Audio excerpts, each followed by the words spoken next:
We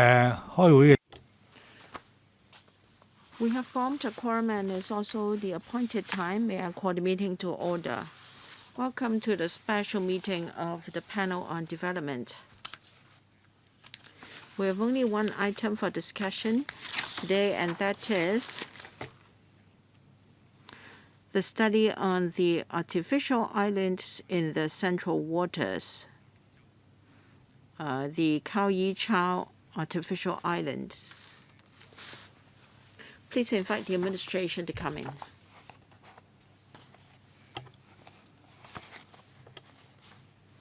If members have questions or if you intend to ask questions, please press the request to speak button.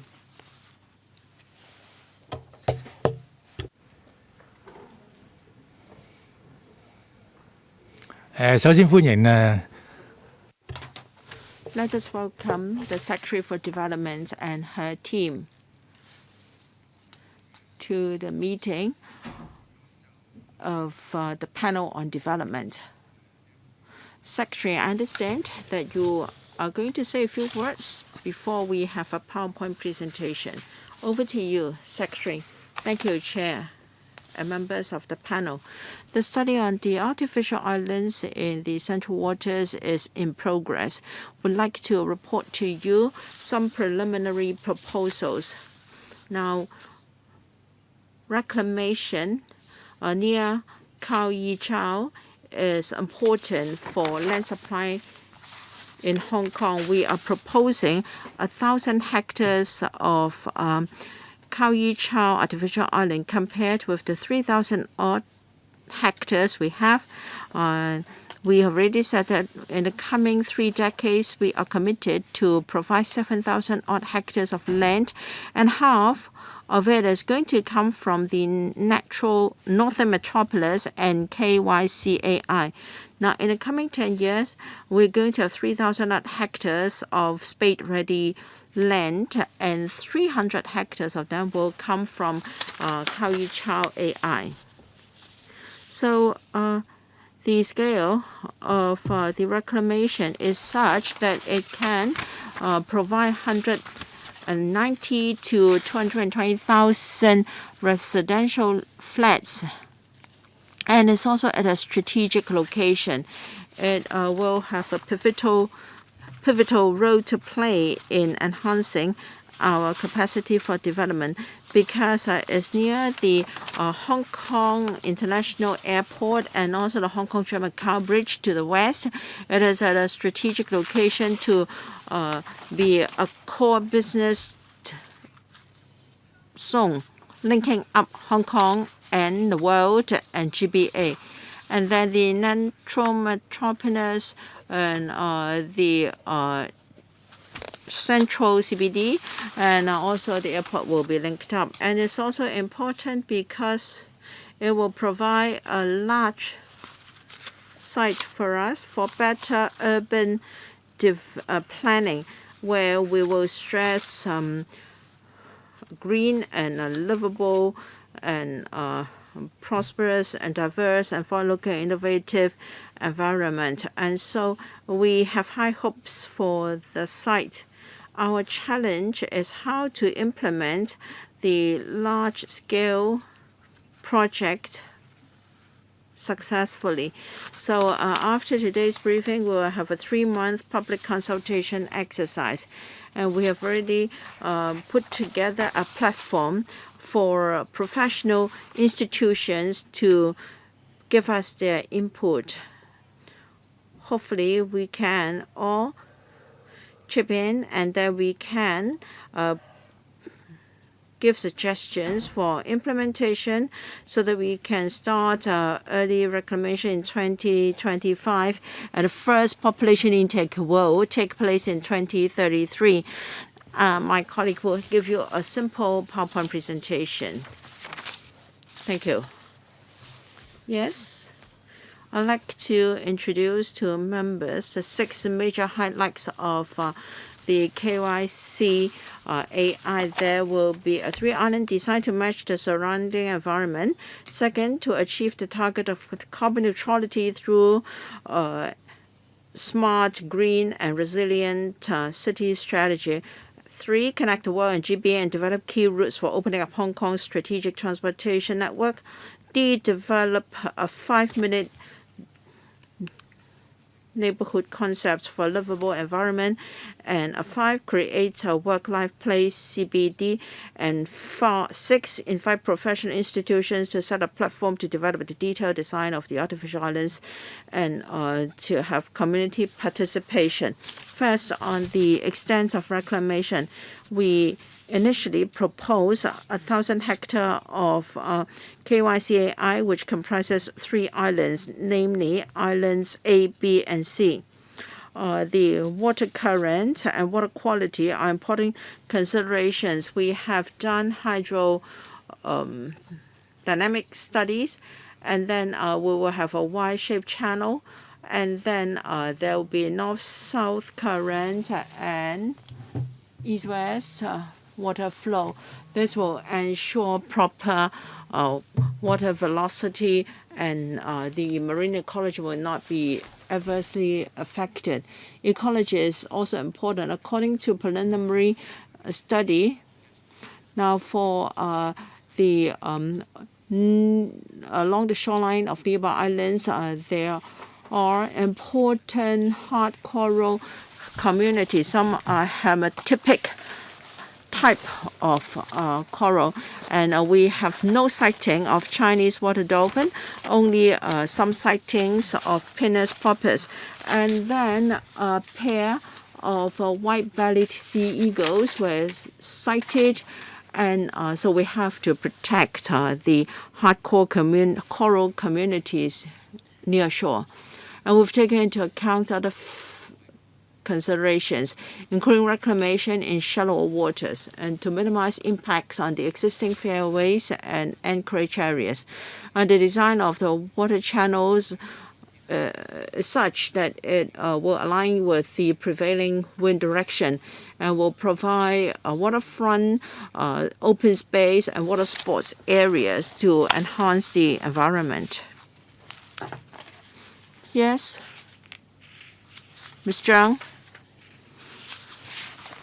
Now we have come up with some broad land use concepts covering 4 major areas. To the east of Island A, we will have 130 hectares CBD3, and there will be 7 living communities and linked up by a green mass transit system, and we have a 15-minute neighborhood concept. 3, we're going to have a blue-green network for promoting healthier living and biodiversity, and we will provide commercial space outside the CBD to provide for diversity and a number of job opportunities. And the water desalination plant and a district cooling system, etc., will be provided on the island as well. Now, the third CBD will have an area of about 4 million meters square, providing commercial land for commercial trading and professional service sectors.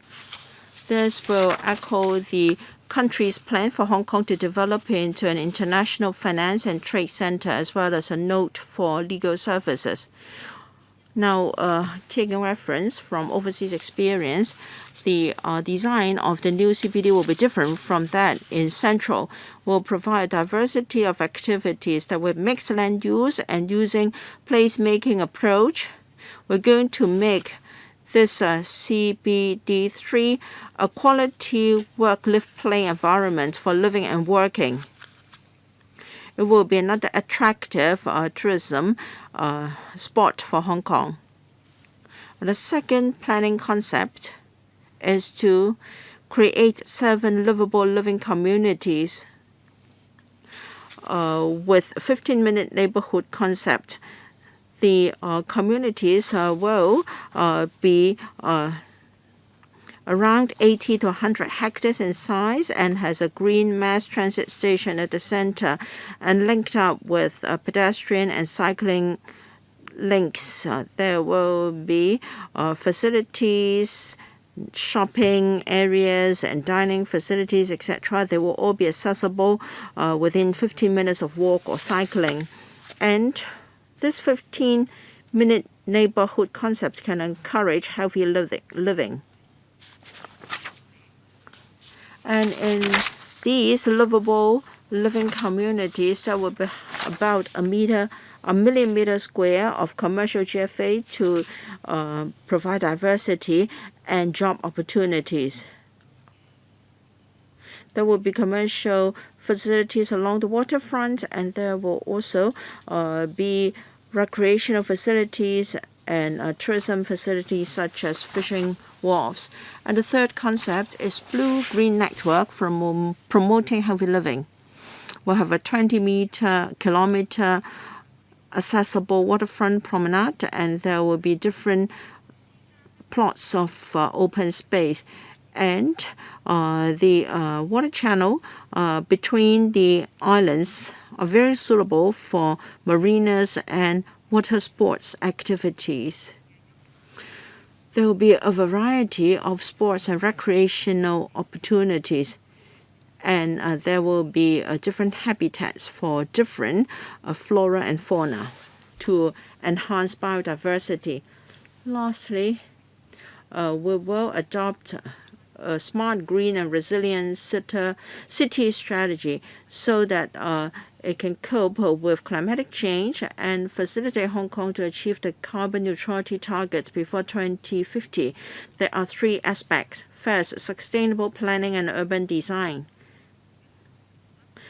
Through configuration of different users, for instance, we have a resilient shoreline. We will enhance the environment performance of our buildings, and there will be urban forestry to enhance greening to increase carbon storage. And we will have integrated SGR infrastructure systems such as adopting the sponge city design and use renewable energy. And then smart mobility.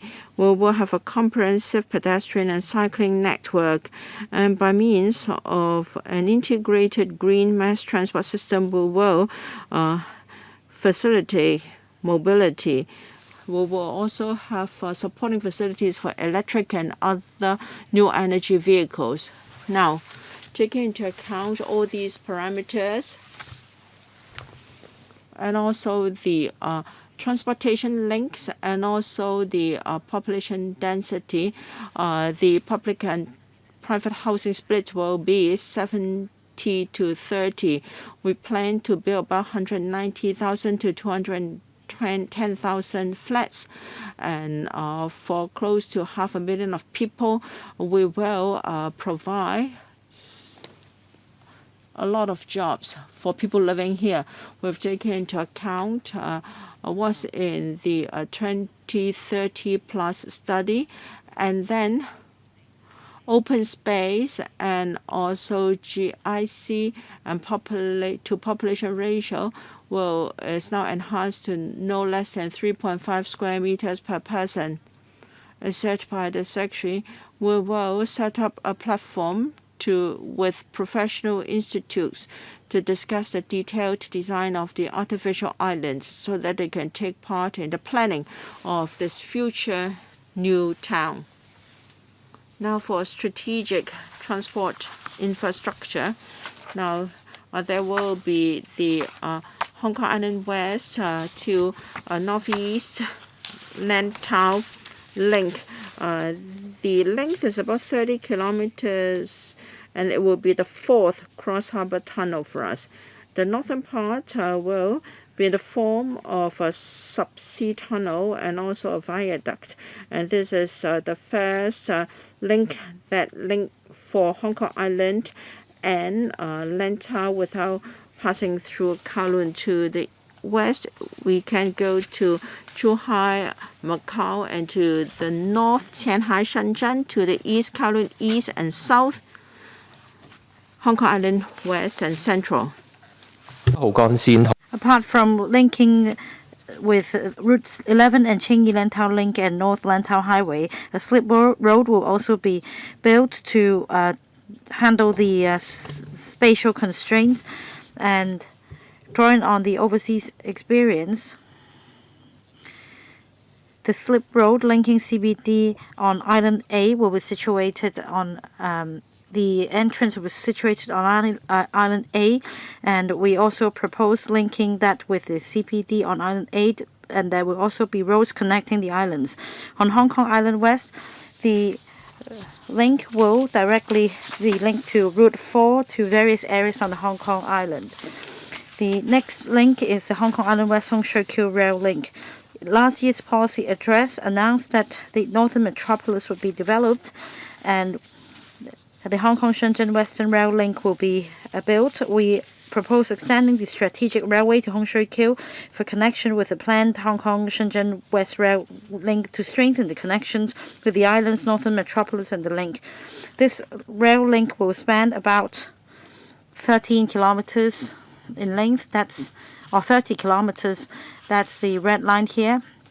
And station will respectively be built on islands A and C, and then on the northern side there will be a Sunny Bay station as the interchange station to Tung Chung Line, and then Hung Shui Kiu station. Passengers can change for Tuen Ma Line, and we're also exploring the possibility of interchanging with the Island Line at Kennedy Town to enhance the railway network. As for the artificial islands, we propose to build a green mass transit system for linking the 3 artificial islands. That's the blue line here. Suitable locations will be identified to build interchange stations for connection with the Hong Kong Island West to Hung Shui Kiu rail link. And a depot will be built in Sunny Bay Station for flexibly deploying trains during emergencies. And we will also, at the next stage of planning, consider the mode of the green mass transit system, the location of the depot, and the alignment. The public are also concerned about financial arrangements. In 2019, we conducted a financial analysis for the project, and the Hong Kong Institute of Surveyors also estimated the land sales revenue. It was found that the land sales revenue would be higher than the construction cost. In view of the adjustment of the property market and land value recently, we've carried out a sensitivity analysis.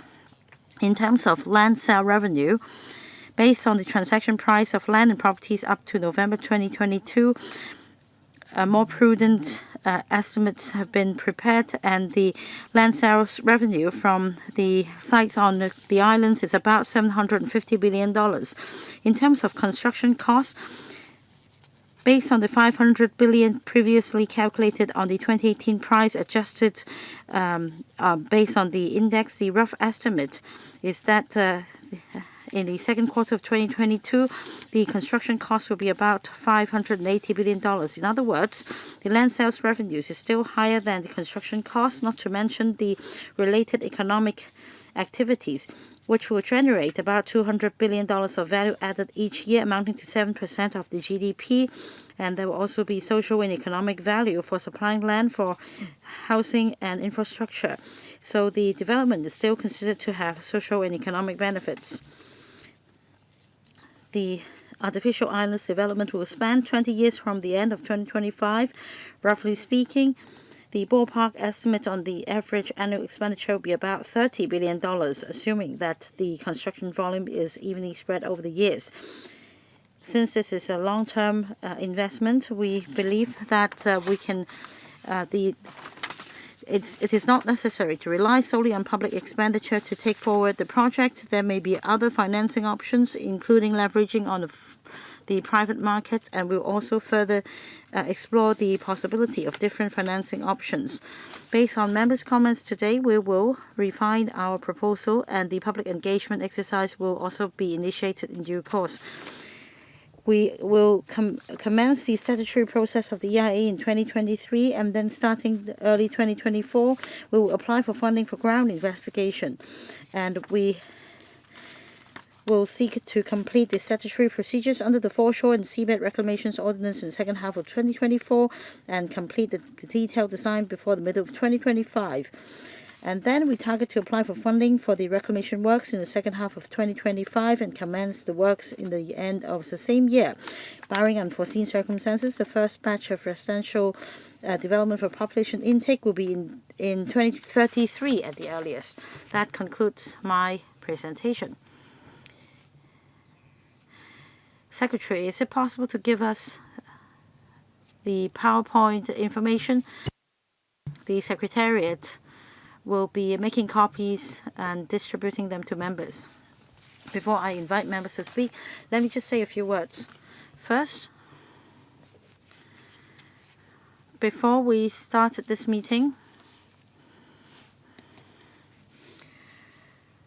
we received some comments from individuals, deputations, and we will be forwarding these comments to the Secretary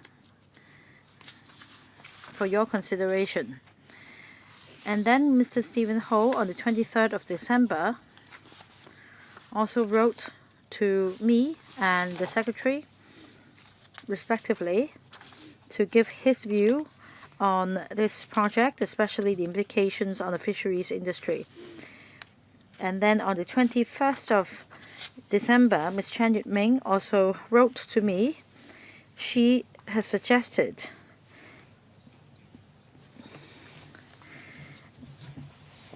a visit along the Shenzhen River in the next legislative session.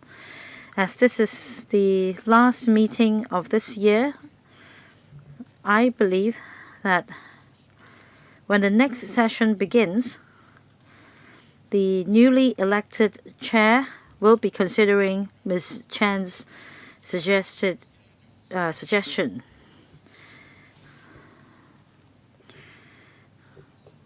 Now, we're supposed to wrap up discussion of this item by 3:55. We have about an hour.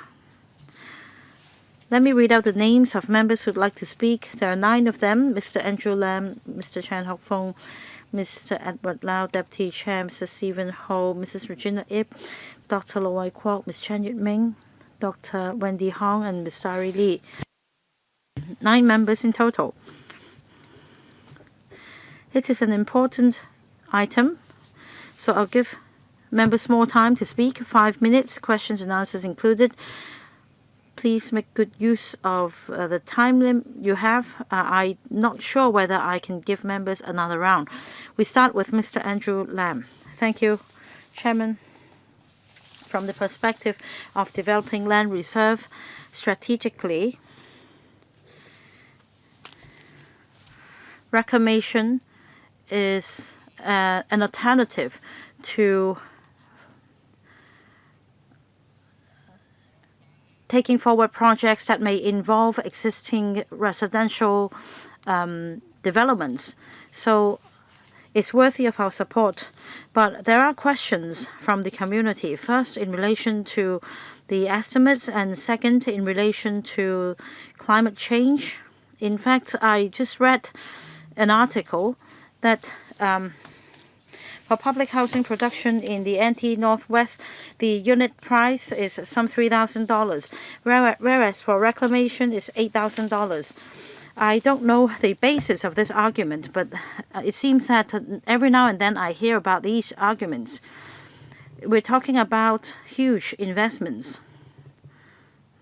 Spending within our means is definitely something the government should strictly abide by as a matter of fiscal prudence. But since when are we requiring a project to be profitable before we decide to take it forward? from a strategic point of view, I hope that the government can level with us, especially in relation to the estimates of the project. For the per square foot cost of the reclamation works vis-a-vis the cost on acquiring land in the new territories, can you tell us whether it's true that reclamation is the more expensive option? Second, my take is that we can't just rely on reclamation alone. We must also take forward infrastructure developments as well, just like in the new territories. So about Khao Yi Chau artificial islands, I'm not sure whether the per unit cost in terms of infrastructure on the islands will be more expensive than those in the new territories. Again, I don't see anything in this paper. And then we understand the impact of climate change and the rise in the sea level. So I want to know your strategic plan in response to that. If indeed because of climate change, sea level will rise, then it doesn't just affect reclaimed land, it affects the shore areas as well. So you should again explain this to the public as well. As for other questions, perhaps I'll wait for the next round. Ms. Ling, Secretary. First of all, I strongly agree with Mr. Lam that when it comes to infrastructure, we should not only have eyes on the dollar and take it forward only when it's profitable. Although we've provided information on the land sale revenue and the construction costs, we have provided a comparison. This is, after all, not the most important point. In fact, we are taking forward a lot of infrastructure projects and public works projects, and we do them not because they are profitable. We do them because they are beneficial to the public. But we want to hammer home this message. This development project is a long-term investment for the future of Hong Kong. So we should not just have eyes on the land sales revenue, but rather the economic benefits that will arise from the development. In fact, we have prepared the figures as cited just now. Say the annual economic gain will be some $200 billion. So this is one of the important figures we should consider. To answer members' question whether it's more expensive to reclaim land than to develop land in the new territories, wherever this project is to take place, we need to build railways and infrastructure. So I don't think we need to compare this part. Now, if we consider singly the cost of reclaiming land and the cost of acquiring land, I would say that the costs are comparable. The per square foot price in the reclamation works is $1,600, whereas in the new territories, when we offer Zone A compensation or Class 1 compensation, the per square foot price is about $1,500. So it's comparable. Now about global warming. In a moment, perhaps the director can supplement. All I can say is that apart from the government's input, we have also invited experts to oversee our assessment process and the facilities to be provided. We believe we're heading in the right direction. If we have time, we can further supplement this point. Right, about global warming and the rise in sea level. Next. Mr. Chen Hongfu, thank you. I support the KYCAI. In fact, the Secretary has already explained to us the significance of the development in terms of land supply in particular. The government should regain the say over land supply through its own efforts so that it will not be affected by the attitude of landowners. However, there are a few issues to resolve. Even though we support your proposal, we cannot sweep away the concerns. Now, in the current design, there are 3 islands. I believe you're going to link up the islands with bridges. I think the construction cost will certainly be higher than just one piece of land. So why have you gone for this proposal? The construction cost must be higher than if you were to have only one single island. You call this a wide channel. I think it looks like a nullah. We have seen the Kai-Tak nullah, which is wide, but when it's dry, it can still be polluted. So you have got the report. I'd like to know whether it's confirmed that the water flow will not be affected. What is the widest part of the channel?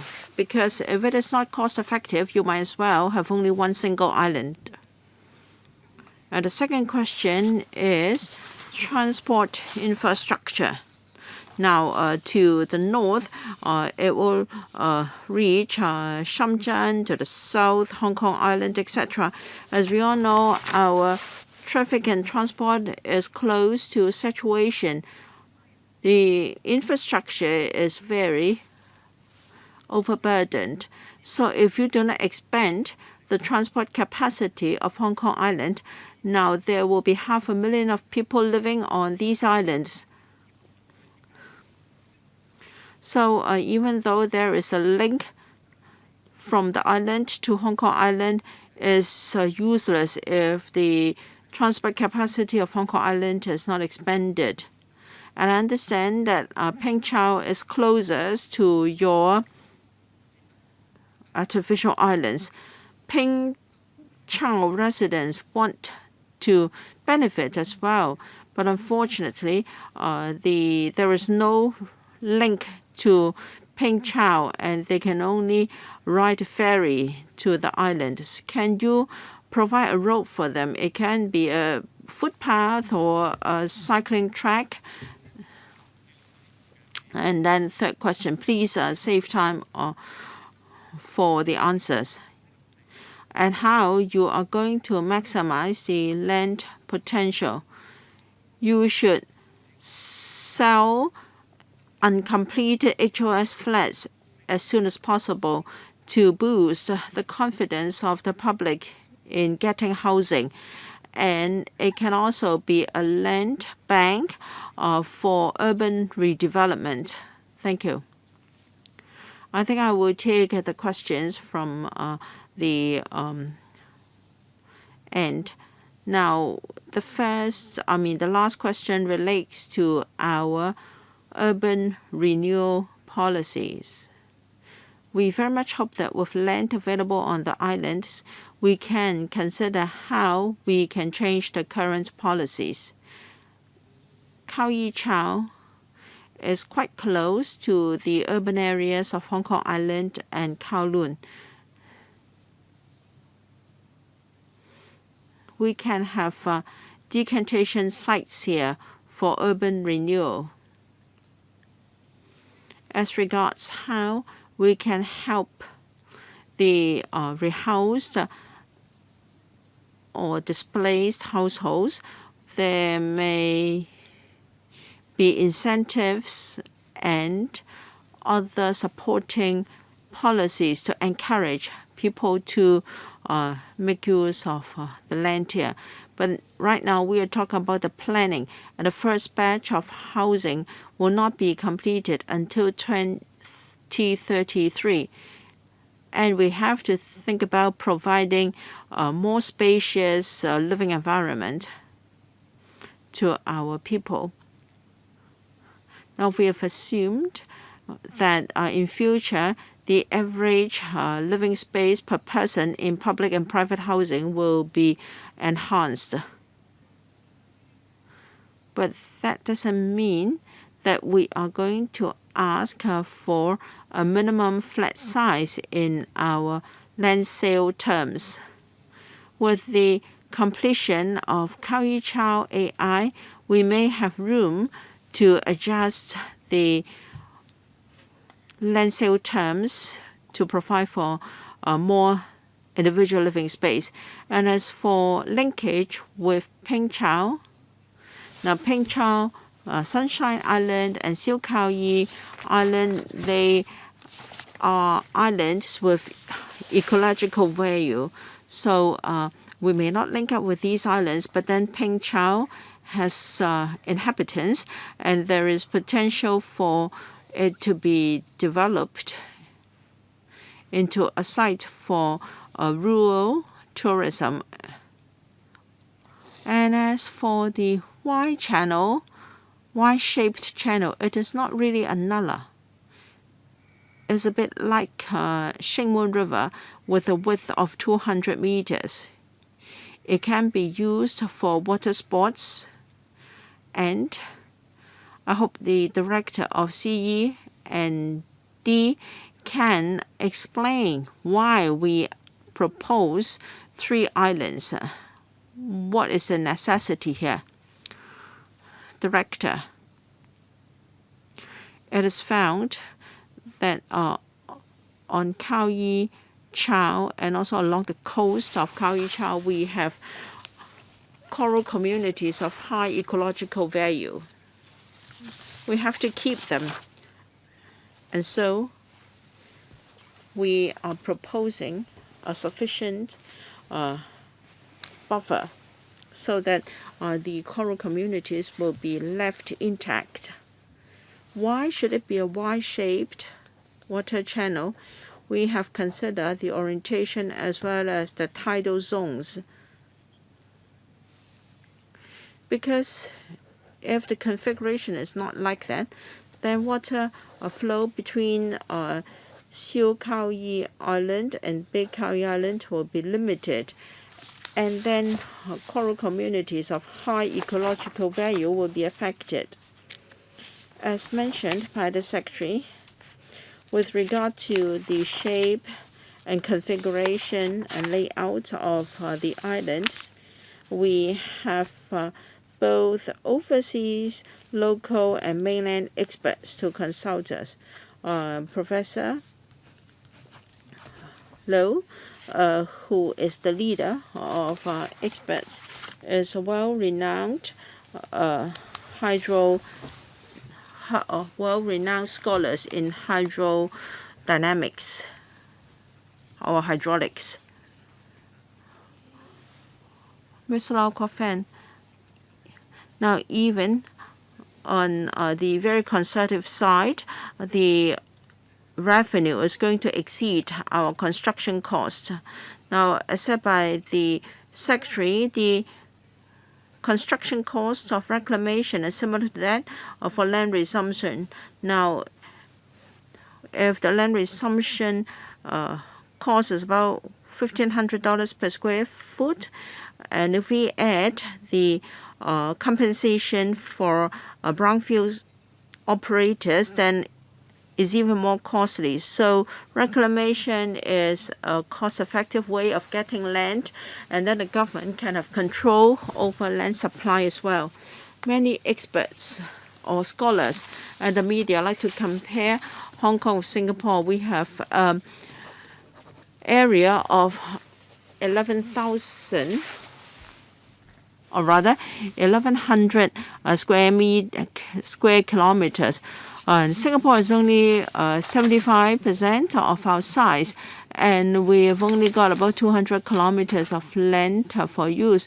So I support a multi-pronged approach by the government to provide more land for future use. So we should focus on how we can build the KYC AI better and faster.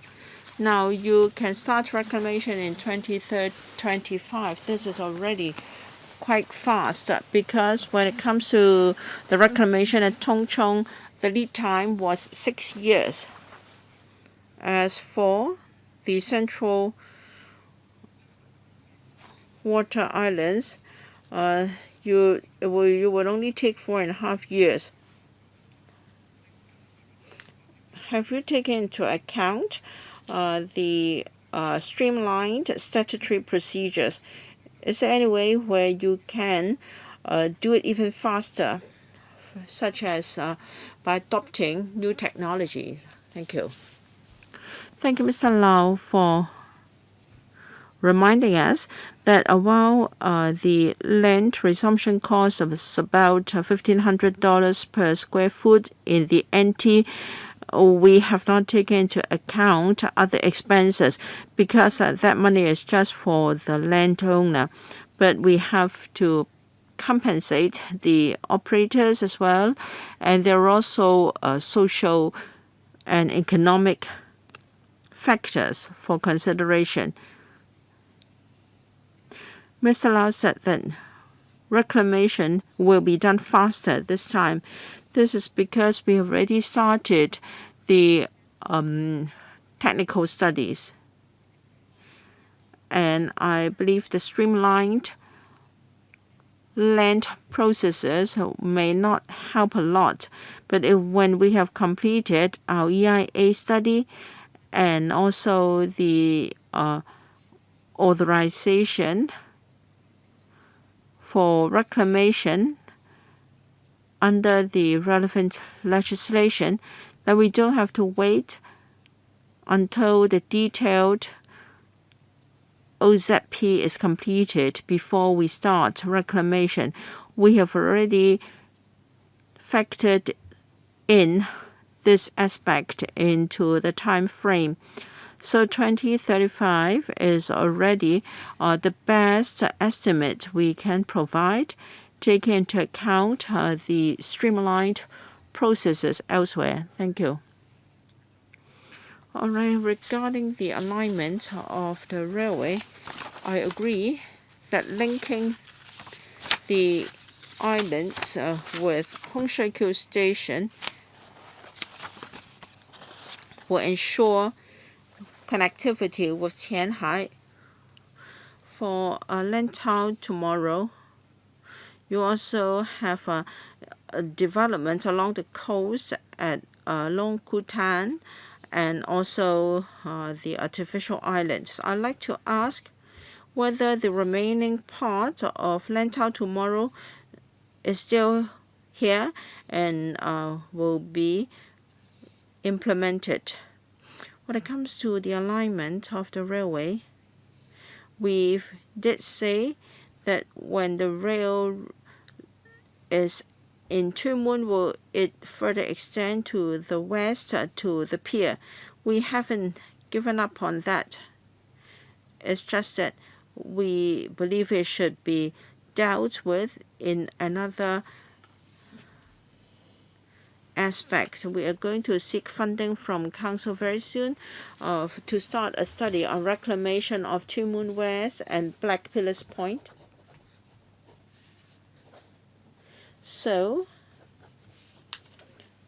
we will see whether a slip rail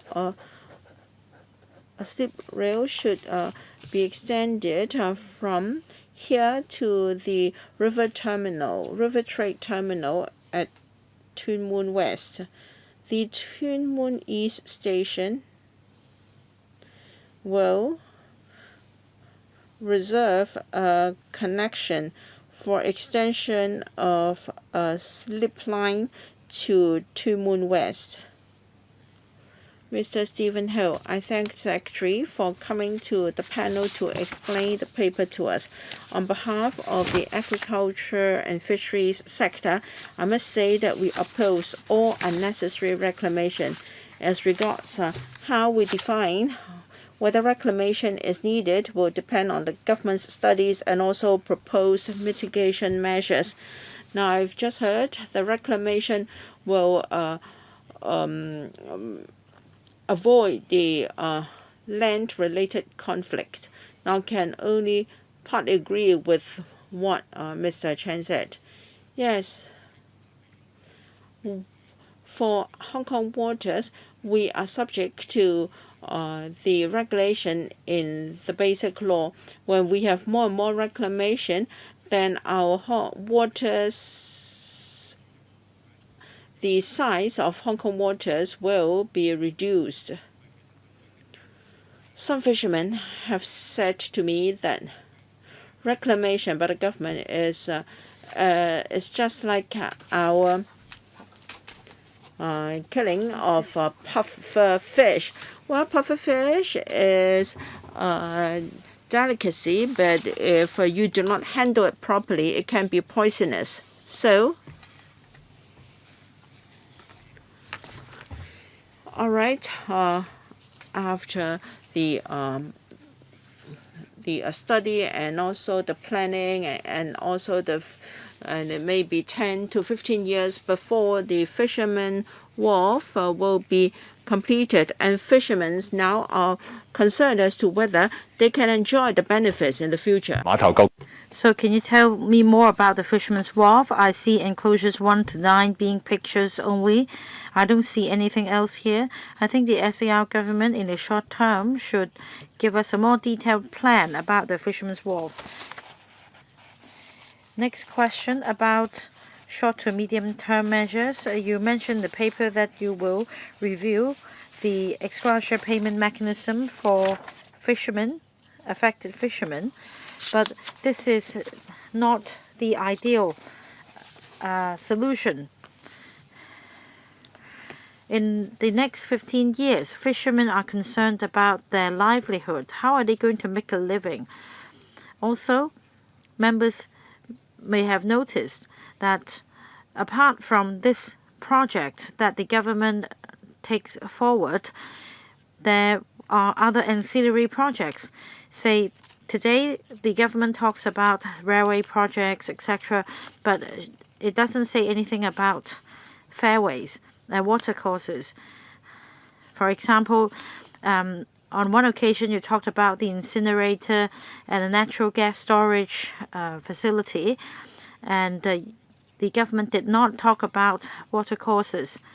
And now it is said that in Lantau South, a watercourse that doesn't allow fishing activities will be built in Lantau South, but we were not notified beforehand.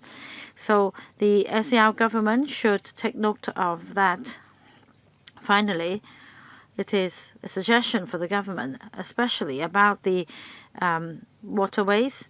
I understand that there is this mechanism. There is a diversion course that allows fishing in the area so that fishermen can also use the areas. Now, if you want to change the watercourse, you need to first of all have a sustainable plan for the fisheries industries to fix the problem with the waterways, allowing fishermen to use the areas as well instead of designating waterways now.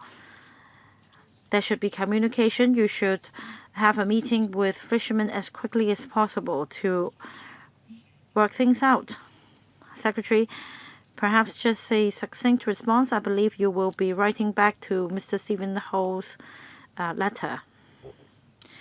Chairman, inevitably, reclamation affects the operation of fishermen. We're minded to handle the matter on 4 fronts. First, according to the paper, we are going to optimize the use of waters in the area. We're going to build marinas, fishermen's wharf, and waterfront promenades. And all these can help fishermen upgrade and transform the industry. However, we should also take preemptive action to make sure we have a smooth interface, and we should make sure these facilities are situated at the right locations. That means we need to put our heads together with fishermen as quickly as possible. We may need to set up a working group as well. Next point, we need to consider ex gratia allowances, and we are going to review this system as it hasn't been reviewed for a long time. We also have a fish a development fund for the fisheries industry. We have recently provided another injection, so I hope this helps. The fourth point, effective fishermen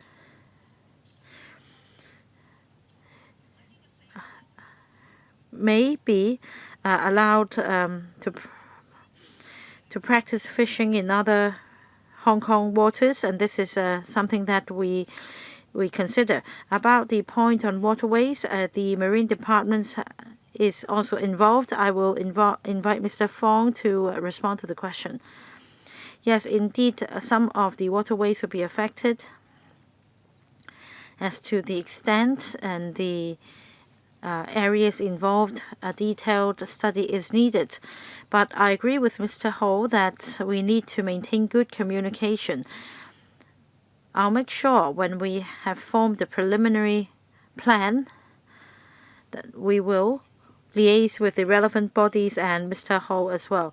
Very shortly, I'm not going for a second round. About water courses, you need to make sure you help fishermen transform and upgrade before you designate the waterways.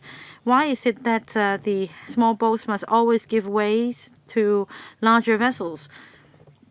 And about marinas, this is really unheard of. You said that this is related to fishermen. Now, this may be a new economic growth point, but you should make sure that fishermen are involved as well if you operate marinas.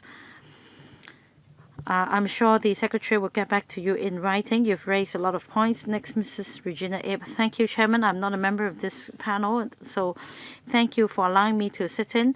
I, along with Mr. Chan Hot Fong, are district councillors of the relevant constituencies. We must reflect the views of Ping Chau residents. This project is very close to Ping Chau, and it will take 20-30 years with reclamation and construction of a mass transport system. They will be affected, and it is unreasonable that no transport is provided to Ping Chau residents. You need to look after them. You should not ask them to take ferries. Also, I want to criticize the Secretary. Only 300 hectares of land will be provided as the 3,900 plus hectares of land to be developed in the coming decades. What about Long Ku Town reclamation? It has been put on the back burner for a long time. Instead, you come up with this grand plan. Third point, about the project estimate. I have strong views on comparing land sales revenue with project estimates. I don't think in a private project such a comparison will be made. As a matter of usual practice, you should use the MOD prices, the money of the day prices, as the basis of estimating the land sales revenue as well as the construction costs. You need to factor in inflation,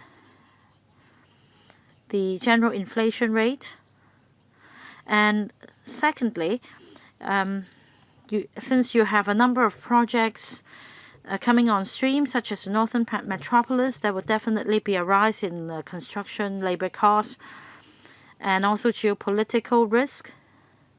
According to the paper, the project can house 500,000 population.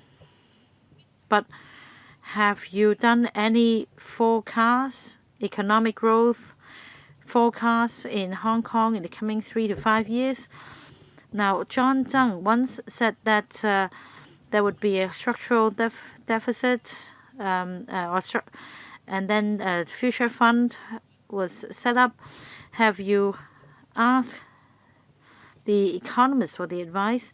You know, the birth rate in Hong Kong is now 0.77%.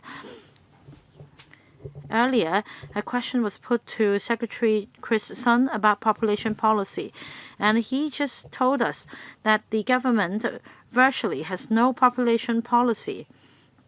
And with a drop in the birth rate, do we have enough population to live there? What about Greater Bay Area development? When we encourage people to live and work in the Greater Bay Area as part of the integration plan, what is the exact demand in the future? So any estimate should be based on the factors I mentioned, including the growth in our population and geopolitical risks, etc. Secretary, we must not neglect these factors. In Presidency's 20th report to the National Congress, he mentioned that we've entered into a new era of uncertainties in terms of the country's development. There may be the different scenarios of black swan and gray rhino. We therefore must adopt the bottom line thinking and be prepared to overcome stormy waters. So we're not in a time of peace. You can drum up this dream-like city, but we should take into account these factors. Even Director Hon Chun-yin recently reminded us that we need to think systematically. That means we should not work in silos in preparing project estimates, Secretary. Otherwise, if you're preparing a set of estimates for investors, you are going to turn them away. Secretary. In terms of the importance of the artificial islands, we are not only looking at the 300 hectares of land available for development, because that's up to 2033 only. By 2040, this project should be able to provide 1,000 hectares of land, and that's the significance of the project. We understand that there may be demographic changes and other changes, but we're constantly reminded that we should maintain our growth impetus. And in order to do that, we need to have land ready, and we need to be forward-looking and innovative. If we only start after the economy improves, we will be lagging behind. Looking around,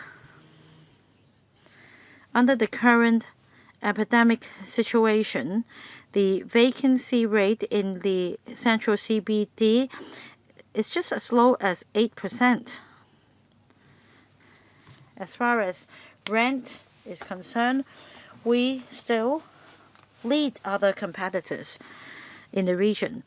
So we need to increase the supply of commercial GFA to enhance our competitiveness. As for demographics, in the short term, there may be a drop in the population, but nobody has a crystal ball to predict the future. Not to mention, the government has launched schemes to trawl for talent, and of course, we must provide talents with a roof over their head, and therefore, we need these supporting projects. We believe that if we start reclamation in 2025, then 12 to 15 years down the road, we will be making available 1,000 hectares of land for development. At the same time, we must bear in mind that we must keep things flexible. We must not stick to the old approach and stick to a rigid plan. There must be flexibility. Now, as long as we have land ready, we can be flexible, and there will be more wiggle room for us in the future. I'd also like to respond to another point raised by Mrs. Regina Ip, and that is the construction cost.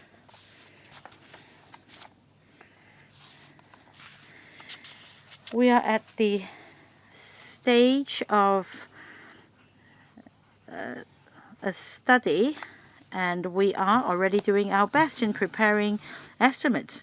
We haven't reached a stage of preparing MOD price estimates. In order to do that, we need to have a construction timetable the progress of the projects and the cash flow. We need all this information. By the time we apply funding with LegCo, we should be able to come up with the estimates. But we haven't reached that stage. It's only because we understand that this is a matter of the public's concern that even if we haven't had this detailed construction timetable and the annual progress projection, we are here to explain to members. But once we take forward the further studies in 2024, we will be explaining to members again to apply for funding in 2025.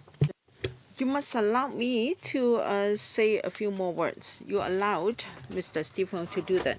So you admitted that the estimates are just very rough. Now, since we are quoting President Xi, now President Xi said that we should work according to our capability.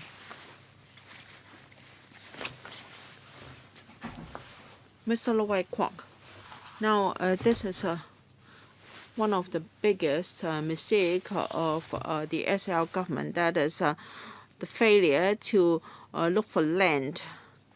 Now, I've only seen 180 hectares of reclaimed land in Tongchong proposed and approved during my days as a legislator.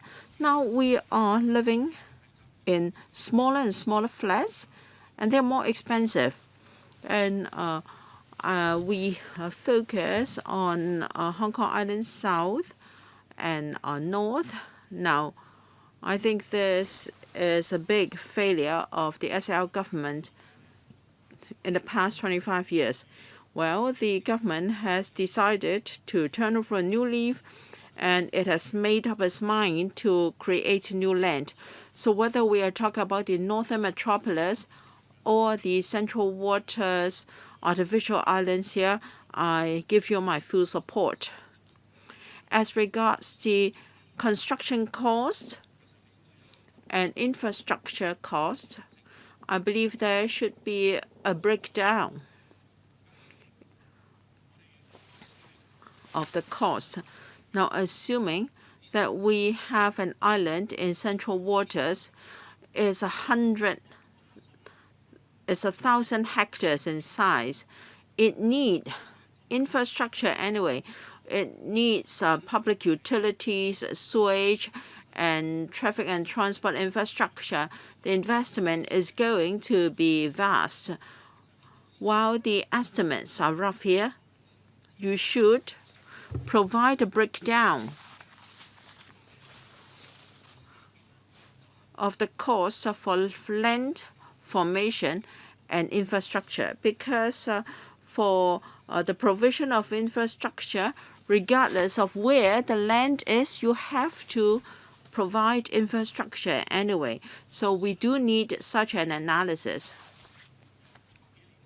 Now, we started reclamation in Hong Kong more than a century ago. We have reclaimed up to 7,000 odd hectares. I think reclamation benefits have outweighed costs. We have never seen a reclaimed site that has gone bankrupt because of low cost effectiveness. Reclamation has always been a cost-effective way of supplying land. And then 3 islands are proposed. I can see the merits here. So offices and apartments with a sea view will be abundant because of the 3 islands. And then, of course, forming 3 coastlines will incur costs. But I think it's good that we have 3 islands here, and we need an overall consideration. which is our population policy.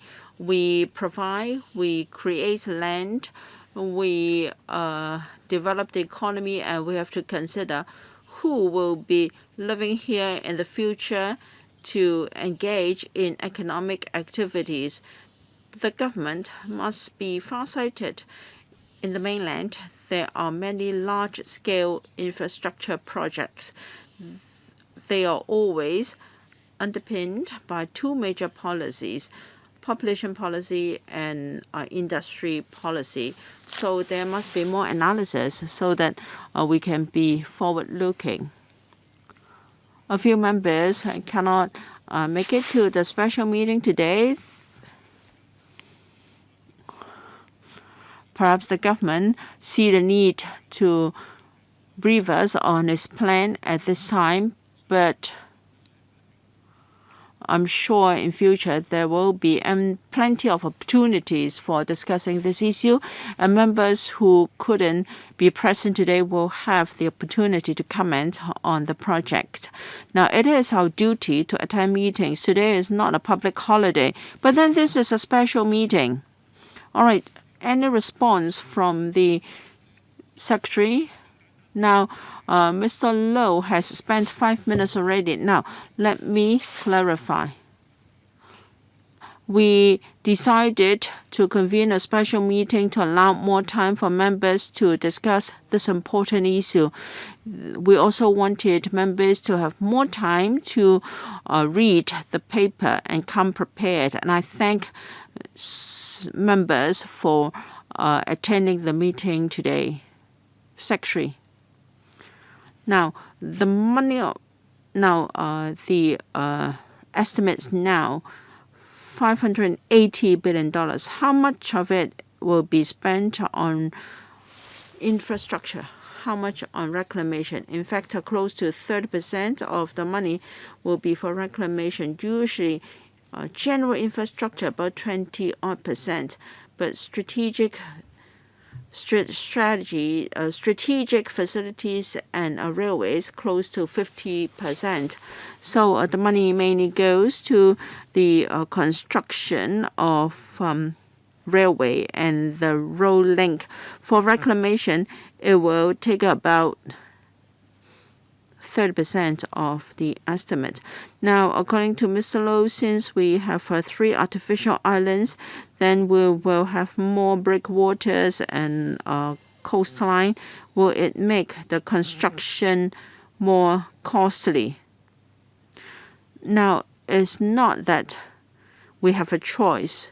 We have to adopt this design from an ecological perspective. Now, assuming that we can have one big island instead, the coastline, will still need breakwater. We have made an estimate. The difference in engineering works in providing the breakwater is about 3%. So for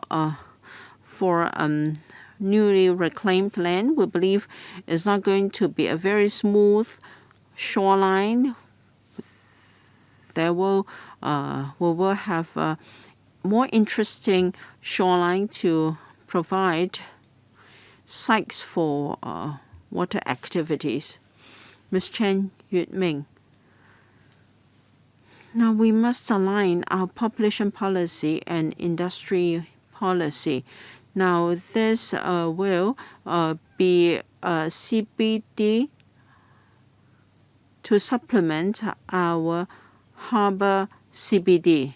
Now, there are hundreds of thousands of people living in Yunnan, Tuen Mun. They have to commute for more than an hour to come to Hong Kong and Hong Kong Island to work on a daily basis.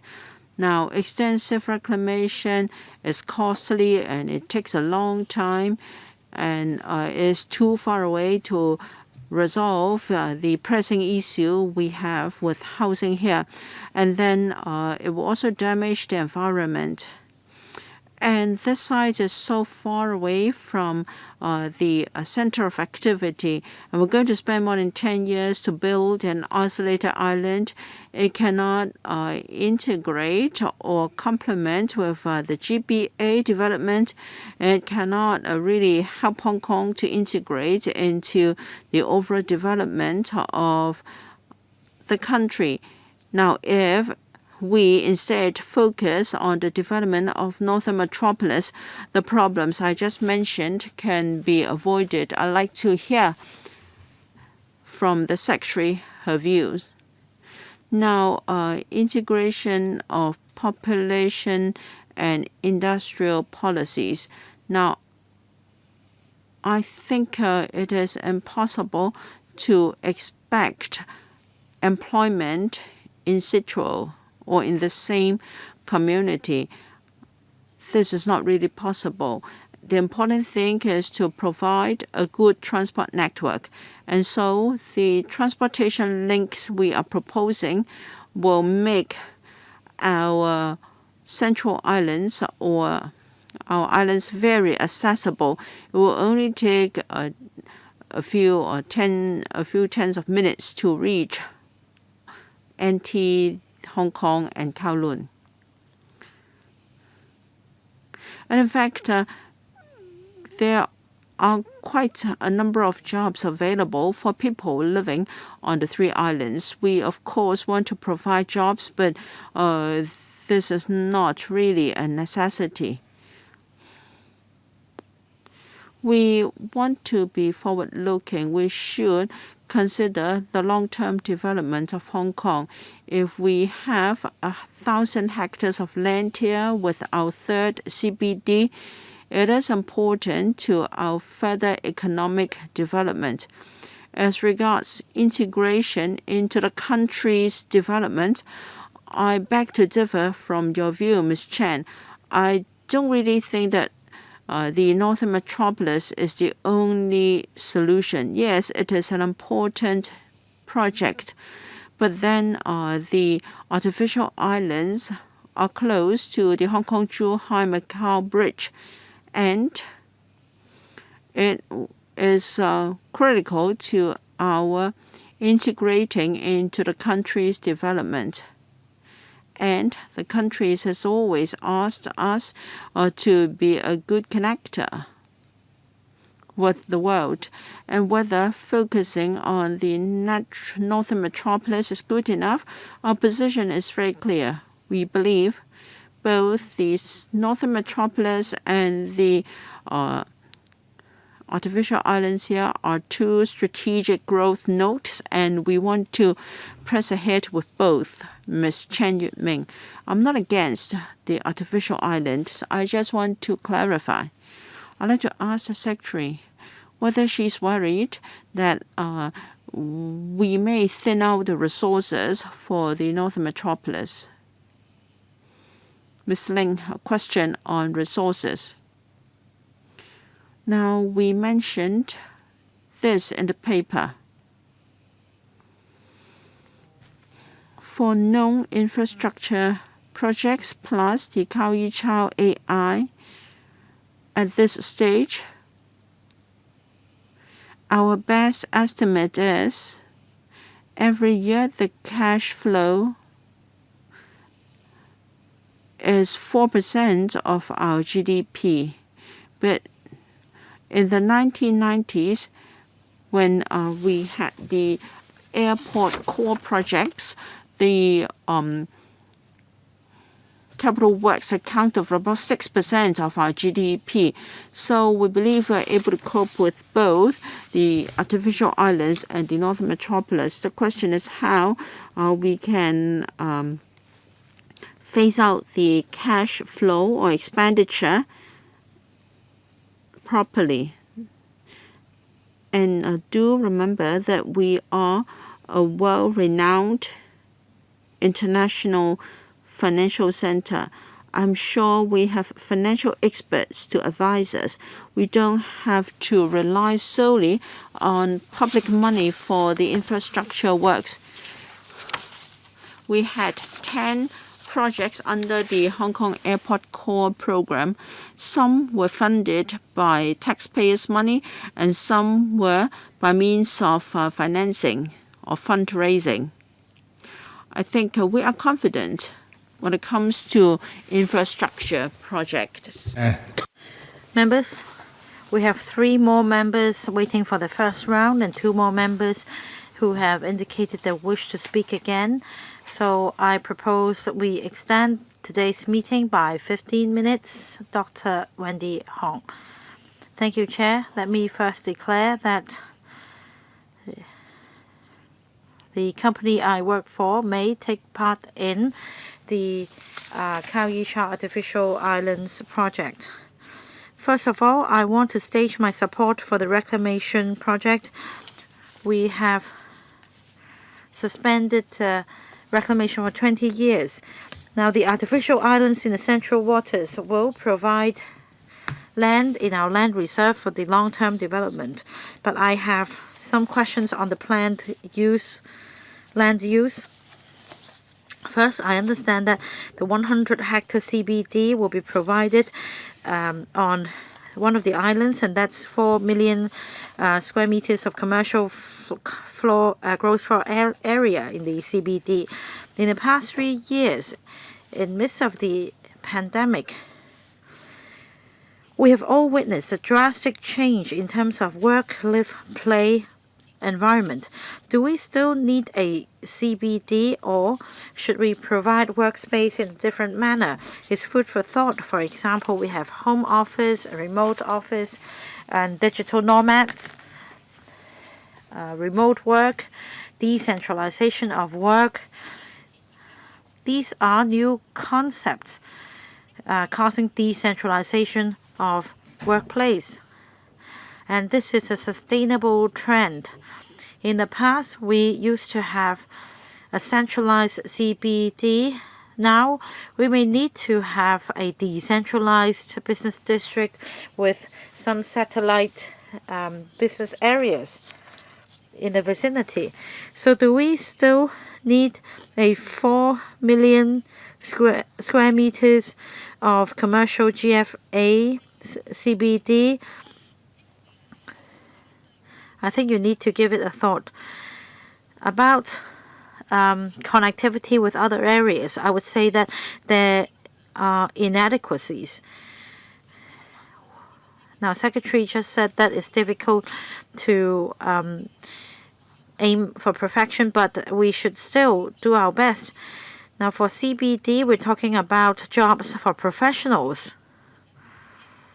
But 50% of housing will be for public housing, and then 30% for HOS flats and 20% for private housing. In other words, 70% of housing will be for grassrooters. So there is a mismatch when we have professionals working in the GBD. In other words, you will need to find people outside of the islands to come to the CBD for work, and the grassrooters living in the CBD. There is a mismatch. We also need to find a new locomotive to drive the local economic development of the islands. We have 50% of residents on the islands being public housing tenants. Will there be jobs to support that development? For example, communities for the elderly. We are in great demand for elderly care facilities, and jobs in the elderly care sector are mostly for grassroots. So do you have these jobs for them? What about hostels? Can land be reserved for university hostels on the islands? Because students don't need to commute frequently to central CBDs in central. And what about young people? Will there be housing for youths, such as starter homes and youth hostels so that young people can see development opportunities on this island. Secretary, Dr. Hong made a lot of comments. First of all, she pointed out that we have a housing mix of 70 to 30, and that's 70 for public housing and 30 for private housing. And that's basically the ratio we adopt in other development projects.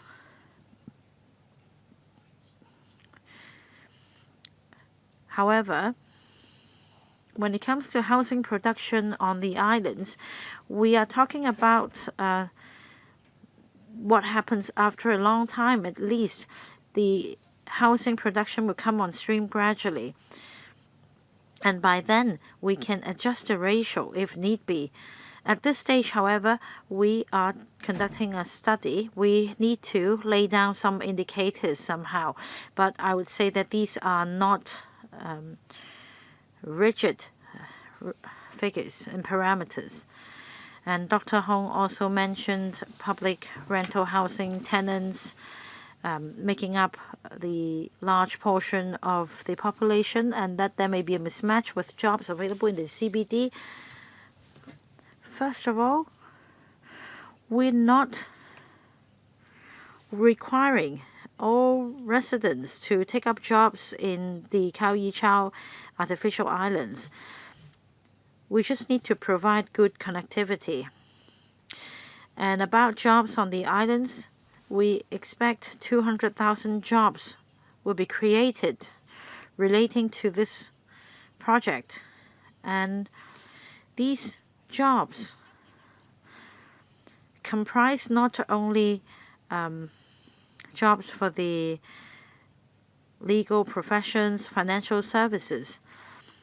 There are also jobs in the retail, catering industries. And although we call it a CBD, we're not only talking about work and living only. We are also going to provide recreational facilities so that we encompass a number of concepts to create quality work-live-play environment. So all in all, I note Dr. Hong's observation. And in the future, when we consider the housing mix and the ratio to be adopted, we will give consideration to different factors. But this is what we have in mind at this stage. Ms. Dari Lee, Chairman, I believe that most people would agree with the government's approach that the government should be aggressive and take the lead in supplying land. We have had the long-standing problem of stagnant land supply, such that we're lagging behind and we're still trying to catch up. We have a longer queue for public housing, and we've waited for 5 years, and now we have, say, light public housing and transitional housing with a view to phasing out subdivided units. So it is necessary to increase land supply to cope with developments. But there are a number of questions. First, on the northern metropolis, and the other on this Khao Yi Chau artificial islands. For northern metropolis, it has one majority support in terms of integrating with the country's development plan. It is the easier option because it doesn't involve reclamation. It will go full steam. Whereas for the artificial islands in the central waters, it seems to have a longer horizon. Works won't commence until 2025. So I hope that the Bureau can give us a full picture. My take is this. I think that we should consider the northern metropolis and the artificial islands in the central waters together, because this is also one of the major projects to increase land supply. So, as the Secretary put it just now, how are we going to make sure that these two projects can go hand in hand in an orderly fashion for the industry to cope with the surge in demand? This is our concern. Not to mention the dollar sign. A lot of money will have to be spent. History tells us that we've always benefited from reclamation, but now we are in a new era. We need to consider the drastic changes apart from having regard to our historical success. So I am concerned about the possible uncertainties and your responses. Let's say, will there be interim reports? Are you going to level with the public about your progress? For example, I understand that works won't commence until 2025 and you will be applying for funding with LegCo. In other words, I believe that a more detailed set of estimates will be provided. Of course, one possible scenario is that we continue to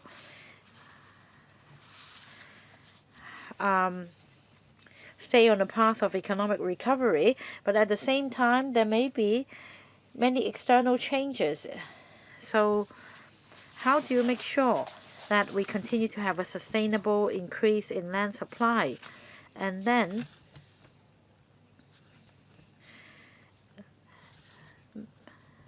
and also manage risks properly by dividing this project into phases? Secretary. I agree with the member's suggestion that we should be mindful about the government's financing arrangements on these two projects, that is the northern metropolis and the artificial islands in the central waters. I believe that by 2024 we'll be in a better position to give members more information about our position, because we are in the process of conducting studies, and starting from the second half of 2023, these studies will be completed in phases. And then in this year's policy address, it has been announced that in relation to the northern metropolis, an action plan will be formulated. So by then, things will be clearer for northern metropolis.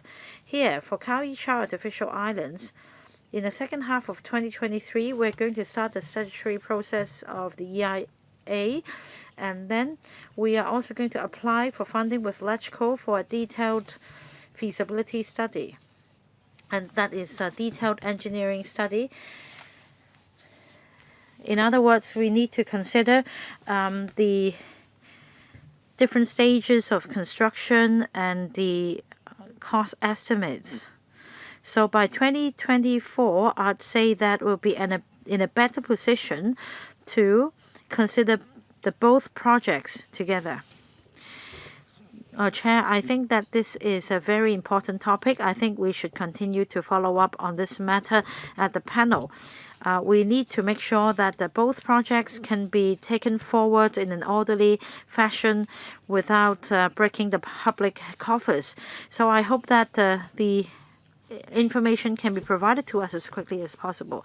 I think the Secretary has heard you loud and clear about financial arrangements, the cash flow arrangements, and other details. Please give them to us as quickly as possible, as we don't only have the Khao Yai Chau Artificial Islands, we also have the northern metropolis, and we're concerned about risk management and the financial arrangements. Like Ms. Lee said, this is something close to members' heart, At the same time, we understand that this is just an interim report on the study. I think it's common knowledge that this study will take it 42 months. It started in June 2021. That means all reports should be ready by the end of 2024. And I think the paper already explains the scope of the studies. Now we are concerned because this is a mega project, and we're particularly concerned about the dollar sign and also the environment and also uncertainties. I think the Secretary has noted these concerns. Mr. Stanley Ng. Thank you, Chair.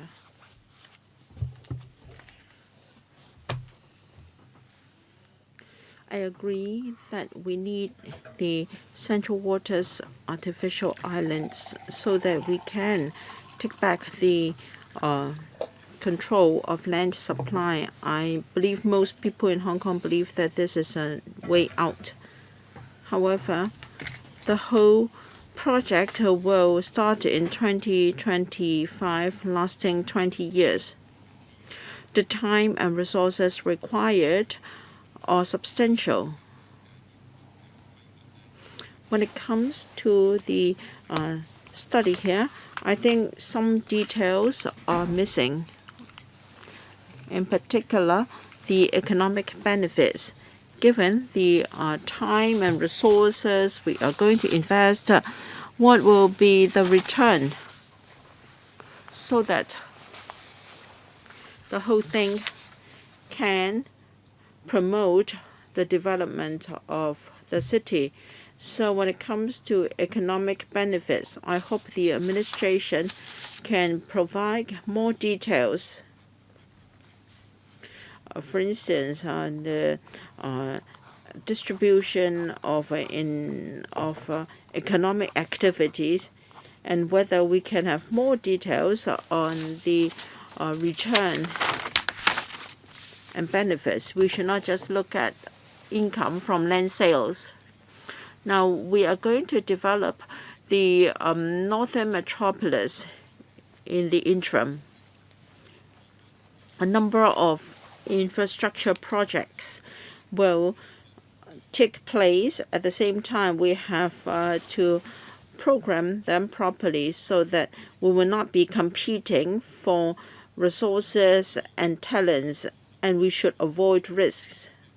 In particular, manpower planning is important for the 20-year projects. I don't want the government to just import labor, because we can use that opportunity to nurture our own workers and promote local employment. So more meticulous planning is required, and we will have a third CBD here. In fact, we have not fully utilized our second CBD in Kowloon. So what will be the relative positioning of the three CBDs? Because land may be cheap in this new CBD, but people are not willing to move there. So you have to provide incentives for people to move to this CBD. Secretary.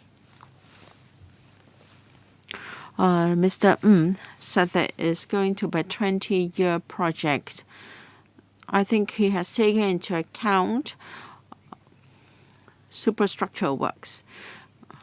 And in fact, for reclamation, it will take place between 2028 and 2032.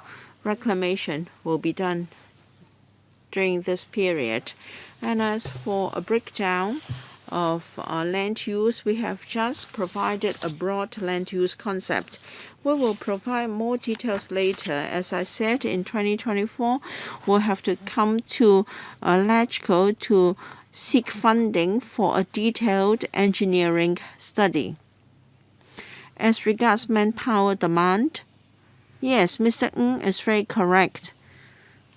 We do not just single out this project. We also consider other infrastructure projects and also construction in the private sector. We will start a golden construction period and proper manpower planning is needed. The CIC Construction Industry Council is doing its annual manpower supply and demand exercise. But then if there is manpower shortage, we should see what we can do in terms of training our own talent and how the use of technology can address part of the manpower demand. Before we see the scale of the manpower issue, by the middle of next year, I believe we will have a more detailed idea of the manpower demand, and we will give an account to the council. When we meet with people from the financial sector, they are of the view that the CBD in energizing Kowloon East is a bit different from the central CBD and the third CBD in nature because the design and the configuration are different. In general, the response from the business sector is they are looking forward to a third CBD. When it comes to the detailed design, we're going to engage our users, people from the financial services sector, the legal services sector, etc. All right, we've all asked, we've all spoken in the first round, and there are 3 waiting to speak in the second round. Because of time constraint, each can only have 2 minutes, and I have to cut you when you've spoken for 2 minutes. Mr. Andrew Lam, I have a few expectations when it comes to a new exemplar. Now, we are going to have a sponge city with carbon neutral target. Yes, these are important, but they are already givens in this new generation. I expect to see breakthrough in town management. Now, Hong Kong stands out in terms of biodiversity. I think we must manage our ecology properly, in particular management of our fishery resources and also our coastline and shorelines. And for land management, about 25% of the land will be for residential use, another 25% for a road construction, for mobility. If we can shift 1% or reallocate 1% of the land for mobility or 1% of the land for open space for other things. Now for Tin Fook Road, the construction cost is $47,000 per square meter. So 1% is about 10 hectares, and the output can be multiplied when it comes to land sale income. And it's important that you link up the islands with Island West. But then on Island West, we don't really have land for the connection.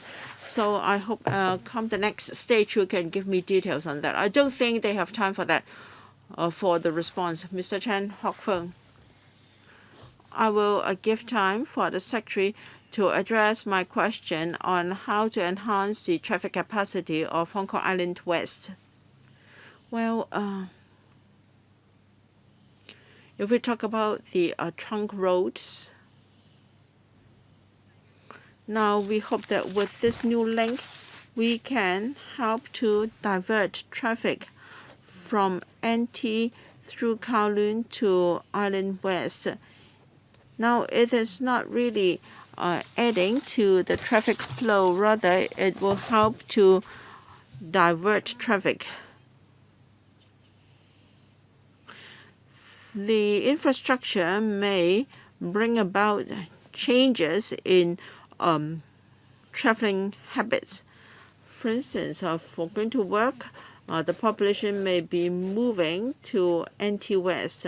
For those living in Island West, rather than moving eastwards to Causeway Bay, for instance, for work and for shopping, they can consider going west.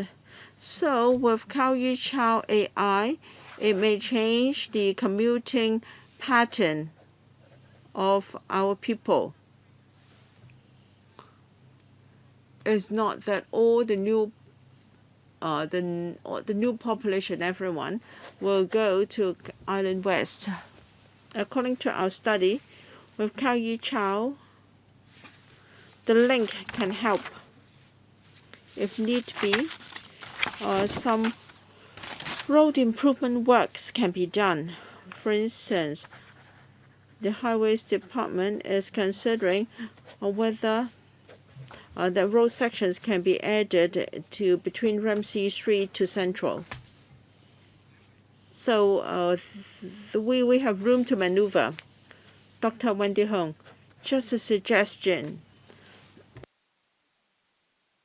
We must control the program or the construction program properly to avoid escalation of construction costs, because we rely on sea sand for reclamation and the main suppliers from the mainland.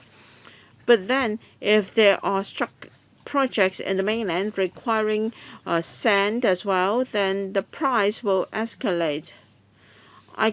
We can expect an escalating demand for sand and also for rubbles and concrete, etc. They will be in greater demand, and so has labor costs risen.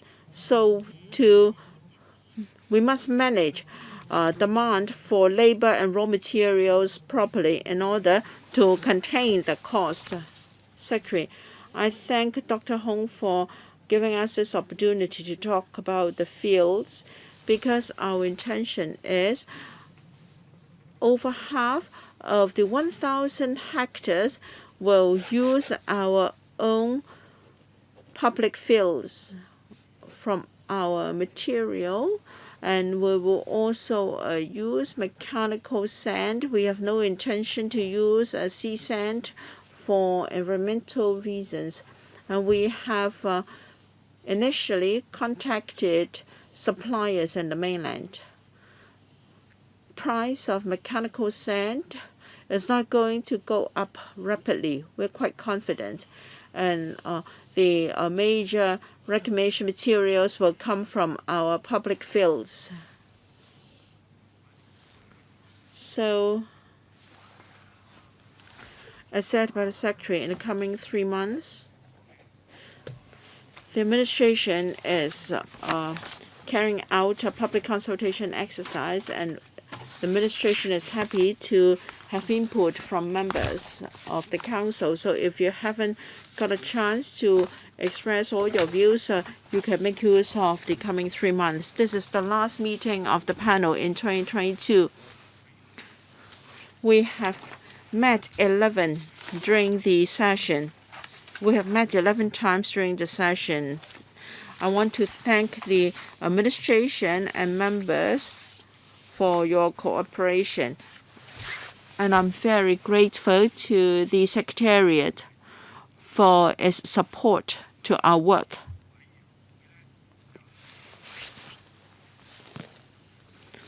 On the 7th of November, if members recall, on behalf of the panel, I already submitted a report of the work of the panel during the 2022 session. I reported to the Council our work during this session. Once again, I want to thank members for your support to the work of the panel, and I thank you for your participation. All right, next item, AOB, we don't have any. So the meeting is adjourned. Thank you.